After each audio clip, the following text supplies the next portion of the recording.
Hi friends, అందరూ బాగున్నారు అనుకుంటున్నా. మనం ఈ సిరీస్ స్టార్ట్ చేసిన 100 వీడియోస్ అని చెప్పి ఈ సిరీస్లో అప్పుడే 10th వీడియో అంటే నియర్లీ 10% కంప్లీట్ చేసాము. 10%కి వచ్చేసాము. ఈ సిరీస్ స్టార్ట్ చేసాక మనకి 20 సబ్స్క్రైబర్స్ వచ్చారండి. చాలా థ్యాంక్ యూ. యూట్యూబ్ కూడా మంచిగా వ్యూస్ ఇస్తుంది, మీరు కూడా సబ్స్క్రైబ్ అవుతున్నారు. ఇంకా నా వంతే రిమైనింగ్ ఉన్నట్టు అనిపిస్తుంది. ఎప్పటికప్పుడు కొంచెం నీట్గా చేయాలి. మరి అది నేర్చుకోవాలి జాగ్రత్తగా, కొంచెం భరించండి నేర్చుకునేదాకా.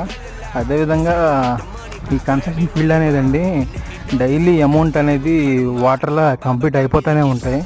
అవి చాలా జాగ్రత్తగా చూసుకుంటూ ఉండాలి. అది షార్ట్స్లో మన హౌస్ ఎక్కడి దాకా వచ్చిందో అని ఇక్కడి నుంచి ఒక ఎత్తు అండి, తర్వాత ఒక ఎత్తు. ఎందుకన్నానంటే సీలింగ్ పెయింటింగ్ ఇలా చాలామంది వస్తుంటారు. ఇక్కడ నుంచి మన అమౌంట్ అనేది చాలా జాగ్రత్తగా యూజ్ చేసుకుంటూ ఉండాలి. చాలా అమౌంట్ అయిపోతే ఖర్చు తింగి అనమాట, ఎంత ఇంటీరియర్ కదా. అవన్నీ మీకు పోస్ట్ చేస్తాను. మీ ఇన్పుట్స్ కూడా మెసేజ్ రూపంలో తెలపండి. ప్రతి వీకెండ్లో ఒక ఫుల్ వీడియో చేస్తాను.